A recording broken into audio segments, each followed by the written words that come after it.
Thanks for joining us. We begin in the Western region because the suspect in the missing Takoradi girls case has been sentenced to 18 months for escaping lawful custody and 18 months for destroying property. He will serve the sentences concurrently. Correspondent Natalia Kwanzaa joins us with more. He has been tried for 3 offenses: escaping lawful custody, destroying property, and resisting lawful arrest. Why has he been convicted of only 2? Yes, that was because, according to the judge, Michael Ampedu, there wasn't enough evidence to really prove that indeed he resisted arrest, even though later the complainant, who is the police officer, said that the accused, or now the convict, hit him in the stomach. That was not made publicly to the court, so there isn't enough evidence as to whether he really resisted the arrest. So what happens now to the substantive case of alleged kidnapping of these 3 girls? So that one, as we said earlier in court, that the investigation on that has not been concluded. Investigation has not been concluded, so we are yet to find out as to what really happened to that. We understand that there could have been some police accomplices in this escape of lawful custody. Did that come up? Yes, so that also came up in court, and then according to the judge, the evidences he have from Udo, firstly, he said that he was assisted by Kwesi, who gave him oil, assault blade, sellotape, and screwdriver. That was his first account. Then later on, he said that the CID officer, who was the lead investigator in this case, also put an assault blade in bread for him. And so when they did investigation and look at these 2 cases, it was really clear that Udosek, whatever he said in connection with the CID was false. There was no CID who urged him as he said. Thank you very much, Natalia, for that update. Natalia Kwanzaa is following this story closely for us in the Western region. We stay in court, but this time in Accra, because lawyers for a driver charged with assault of a policeman are urging the Attorney General to either discontinue the case or charge the policeman as well. Lead counsel Martin Pebo argues even before the policeman Julius Mauli Ekpe lodged a complaint of assault against the driver and his mate at the Odoko police station, they had already lodged a similar complaint against the law enforcement official at another station. The court presided over by Justice Bernard Bento had adjourned the case to April 29 for case management conference, but Mr. Kpebu asked for an adjournment, saying they were preparing a petition to the Attorney General asking for this case to be discontinued. This was rejected by the court. One of the lawyers in the case, Cynthia Nima-Predu, has been explaining why they are petitioning the AG. To put before the Attorney General some additional information that we have for the Attorney General to give direction on the way forward, because you know that originally the Attorney General is responsible for prosecution. So we think that the police has not completed its investigations, because we have been on the ground, we've spoken to people. We are also aware of the medical reports that the first accused person got from the hospital after he initially made a complaint against the police officer. All of that is available, and we think that what the police has presented so far is not complete. And so we are presenting all of that additional information to the Attorney General, copying the IGP, because this is a partnership kind of thing, to give us the necessary guidance on the way forward. We heard the lead counsel say that if they are not going to discontinue the case, they should at least discharge the 2 individuals who have also been brought to court, because they feel that the policeman should be charged as well. So technically and practically, that should really be the way forward, because there is a complaint against one person who has now also made a complaint against the accused person. So if you're not charging that other person and prosecuting, then the same should apply to this side as well. And the judge expressed some concerns about the pace of this particular trial. Yes, he did. We've been to courts, I think 4 times. I can't recollect, but about 4 times, and he's not too pleased. He doesn't want the matter to be adjourned more than 8 times in his court. So he has actually issued a strong warning that if we are not able to proceed in the manner he expects at the next sitting, he's likely to strike out the matter. Stay with us on Joy News for more on this case, but we move to vigilantism because the chairman of the National Peace Council, Professor Emmanuel Asante, says he is confident the two major parties will agree to fashion out the terms of engagement to deal with the threat of party militia. Professor Asante wants the two parties to unite with a common determination to disband their militia groups. He also says the National Peace Council has been invited to submit comments on the Vigilantism and Related Offences Bill. He believes the bill will provide mandatory prohibition of the vigilantism in all forms, while the dialogue with the parties would voluntarily disband the groups.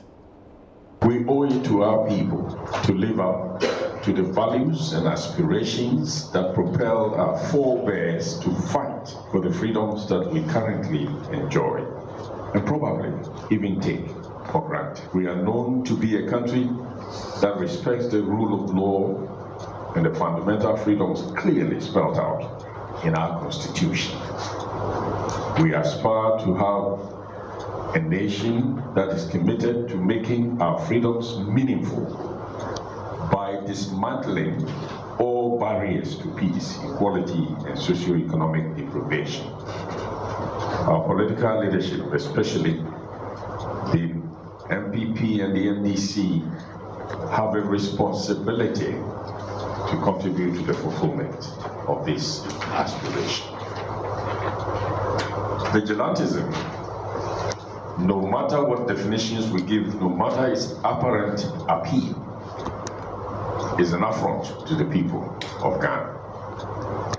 A reprehensible stigma on our flourishing democracy, a poor example to the younger generations, and a betrayal of those who have sacrificed their resources and even lives to place Ghana on the world map as a beacon of peace and hope.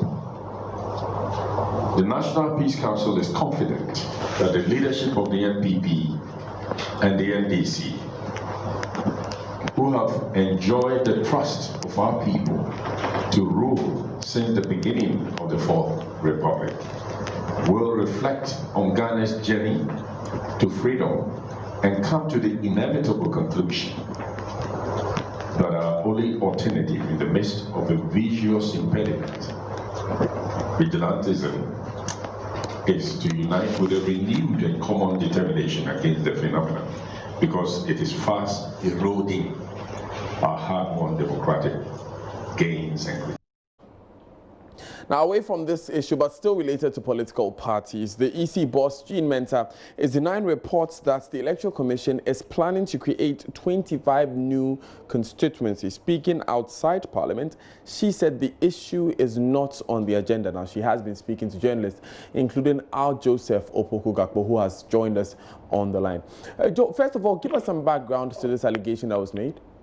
So the first deputy minority chief in Parliament, Ibrahim Ahmed, is also the MP for Banda, granted an interview sometime last week and indicated that those on the minority side, have information that the Electoral Commission is planning on creating 25 new constituencies going into the 2020 election. And he claimed that out of the 25, 17 are to be created in the Ashanti region. And for him, it's part of the larger plot by government and the Electoral Commission to rig the upcoming election. And so the minority will oppose it, and they were cautioning the Electoral Commission against this third plan to create the new constituency. So they said will end up favoring the NPP going into the 2020 election.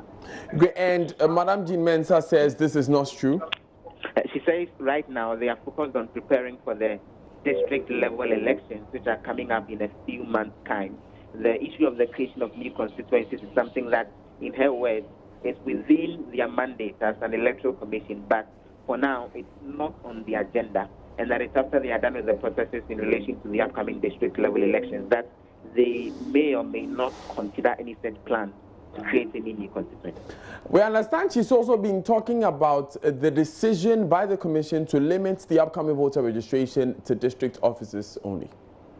She says that this is something that they did even before the recent referendum, and that there was no complaint from Ghanaians that the Electoral Commission offices were too far away from where they live. And so for her, the decision on that is nothing new.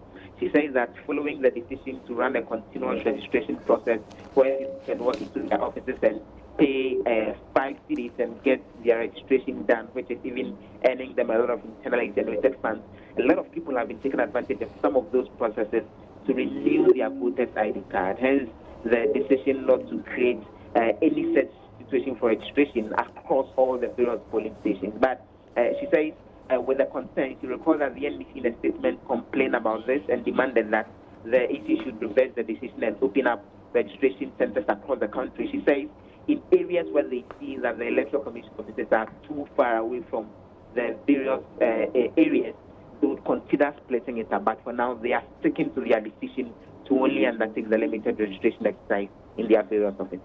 Thanks, Joseph Opoku Gakpo, for joining us, and we'll keep you updated on that issue as well. Now, my colleague Kwesi Parker was in his monitoring events as the ongoing talks between the two parties. So let's go back to that story, and because Parker has joined us on the phone. Parker, what can you report from today's talks? So, Daniel, what I can report is that indeed the meeting is currently ongoing. Even before the meeting, I had an engagement with the Director of Communications for the NPP, that is Yao Bobina Samoa. Now, he tells me about his expectation being that they want the meeting, at the end of the meeting, they should achieve some level of progress. Because in the first meeting, they really didn't achieve that. So, and largely it was because the NDC was not forthcoming. And so he believes that in this meeting, in today's meeting, the NDC would be forthcoming so that they can achieve some progress, so they can disband the third party militia. But the National Peace Consortium has been speaking that he is confident that the two major political parties would commit to this process and with a renewed effort and united spirit disband the third party militia, because in times past Ghana has enjoyed a lot of peace, and according to him there seems to be a bit of turbulence in the country because of activities of vigilante groups of the vigilante men. Right, Parker, thanks a lot for that update. Let's hear the chairman of the National Peace Council now.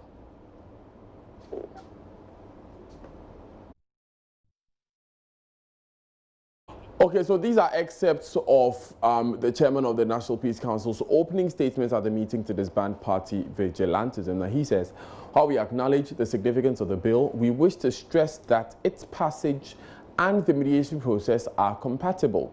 Whereas the bill provides for the mandatory prohibition of vigilantism in all its forms, our dialogue aims at voluntary disbandment of vigilante groups by political parties. The proscription of vigilantism by statute can only be enhanced by voluntary action by political parties. Ladies and gentlemen, the Council recommends that we exhaust the mediation process.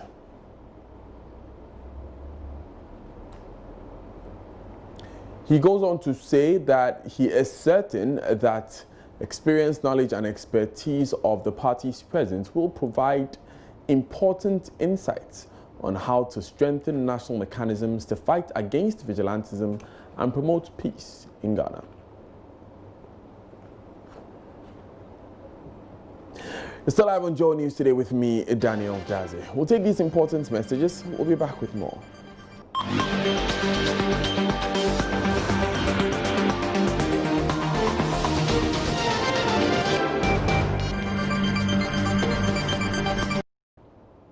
Thanks for staying with us. This is Joy News Today. Now, 9 men from Edrakbota, one of the fishing communities at the banks of Lake Volta, are in the custody of the police for allegedly using children for fishing and hazardous work on the Volta Lake. In an interview with Joy News, Deputy Public Relations Officer of the Eastern Region Police, Francis Gomado, stated their undercover investigations revealed there were 11 suspects and 24 suspected trafficked children. He says some of the boat owners got information about the rescue mission, hence sent the children to different locations before the arrival of the security personnel. However, 9 suspects were identified and arrested for interrogation. We sent an undercover detective to go actually unravel the circumstances, and they went and brought a feedback with pictorial evidence to that effect. Based on the intelligence we have gathered on the ground, the operational ground, sought to suggest that they whisked the children away, but the suspects that we have in our custody now, there are 9. The fact is, pictorially and based on the evidence of the ground, they were the people who were keeping those trafficked children. Those people who are keeping them are not their biological parents. Their parents took money from them, and they are to go and work for their masters to recoup those monies. Definitely, it's under forced labor. But the Member of Parliament for Front Plains has been contesting the claims of the anti-trafficking unit of the Ghana Police Service. She spoke earlier on News Desk. After more than 24 hours after the operation, we cannot find these children. And so if the state police officers were there to actually rescue and protect the children, have they done this community any good? Have they indeed done the community any good? Because now we are faced with children between the ages of 8, 12 years lost in the bush, and they cannot find their way back to the community. I personally come from the district, and I know some of the practices. Which over the children I have spoken very loudly about. I want the police to come clearly and define what modern slavery and trafficking is all about. Because that is the challenge we are currently having.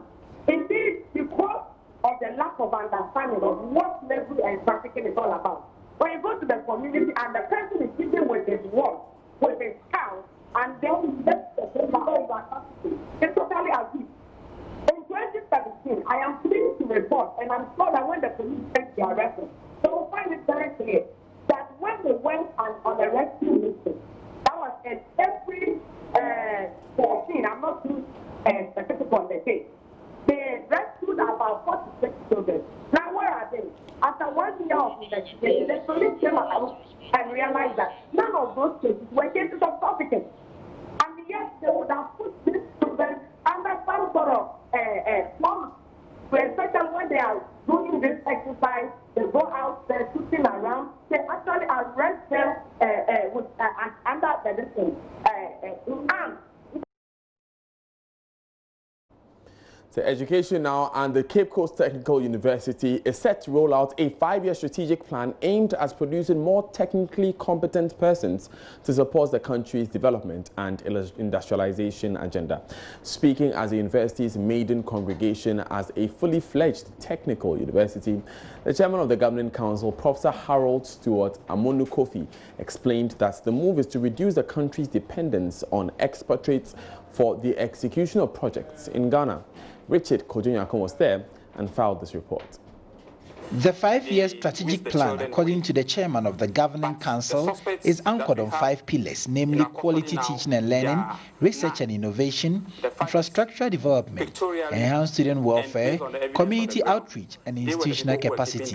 Professor Harold Stewart Amonu Kofi indicated that the plan is to ultimately help provide quality human resource to support development initiatives and industrialization agenda such as the One District, One Factory initiative. He indicated that more technical staff would be produced to support the operations of the factories under the 1D1F initiative without necessarily relying on expatriates to man them.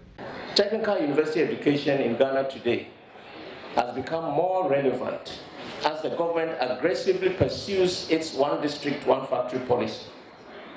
This agenda comes with many demands regarding the supply of well-trained, skillful, and competent human capital.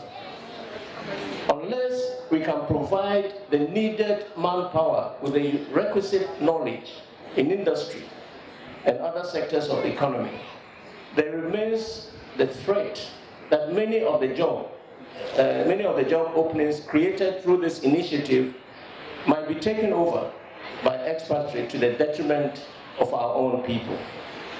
It is for this reason that I'm appealing to government to resource the technical universities adequately to enable them to run programs approved by regulatory bodies and geared towards societal needs. Minister of State in charge of tertiary education, Professor Kwesi Yanka, indicated government is aware that a conversion of polytechnics to technical university comes with enormous responsibility and not a mere change of name.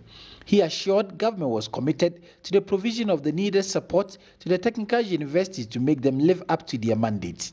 On the part of government, We shall respond to your human resource and equipment needs and strive to make your new designation a reality and not just by name. Technical universities are not propelled by name only, but largely by curriculum content and research output. Simply told, a nation may have rich reserves of oil or mineral wealth, but these are perishable assets that may be depleted.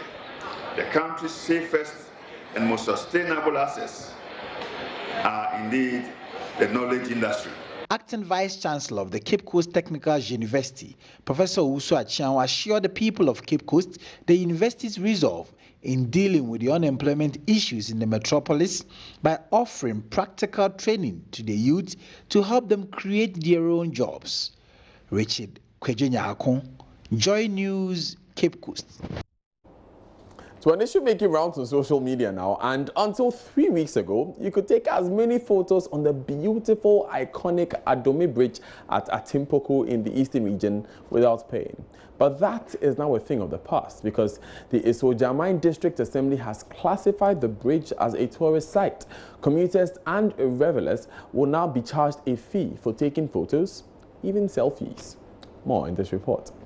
You may not have valued the use of the iconic Adome Bridge at Atimpoku in the Eastern region, perhaps because taking photos and videos on or close to it was free. Well, that has changed because the 62-year-old edifice, which was only reopened in December 2015 after renovation works, has now been classified as a tourism site. The rehabilitation work was at a cost of 12.9 million euros with funds secured from the Bank of Austria. The Isojamine District Assembly says commuters and revelers who take photos, including selfies on the bridge, will be levied. Johannes Nate Guru did not know and was shocked when he was compelled to pay 4 cedis on Good Friday. 2 people approached us, 2 guys approached us, and they said they are from the revenue office, internal revenue office or whatever it is, from the district assembly, and they are taking money.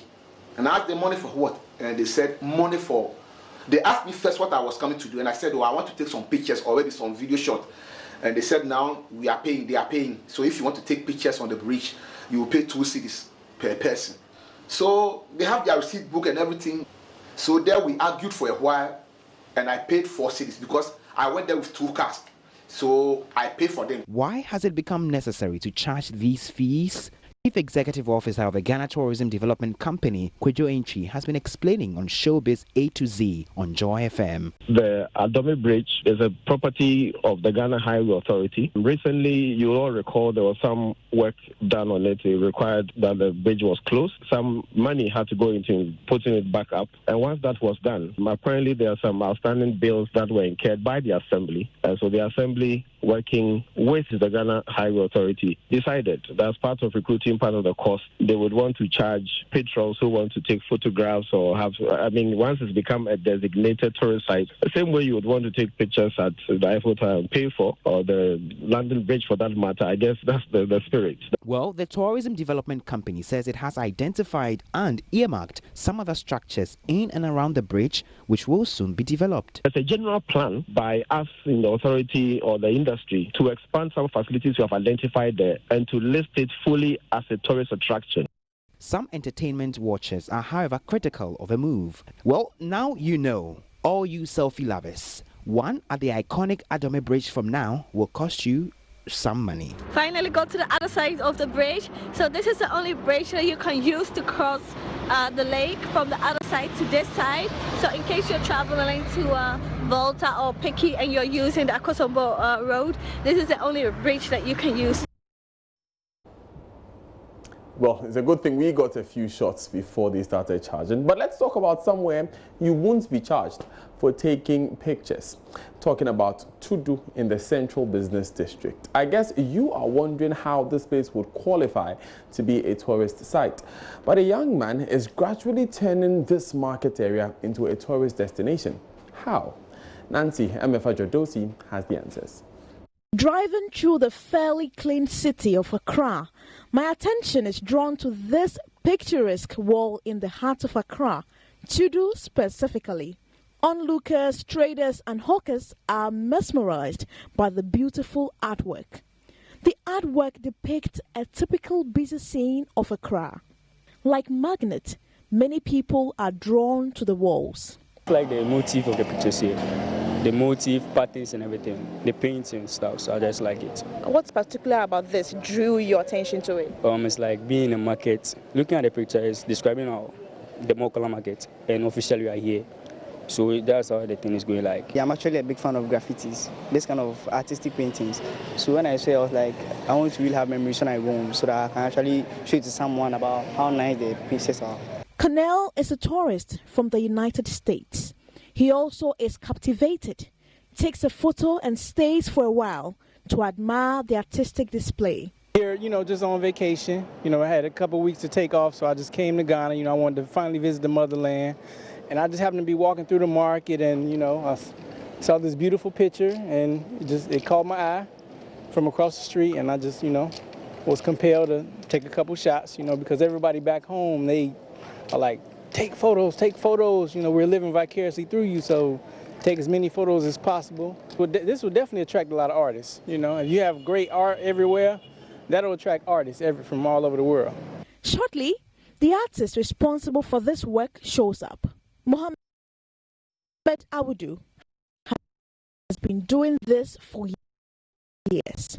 This mural for him goes beyond just being a hobby. Now, the National Identification Authority has kick-started the process to get Ghanaians 15 years old and above onto the Ghana Card platform. The 85% of Ghanaians targeted to be registered will be issued smart dual-interface Ghana cards. Registration starts in the Greater Accra region today and ends in the Central region on 31st March 2020.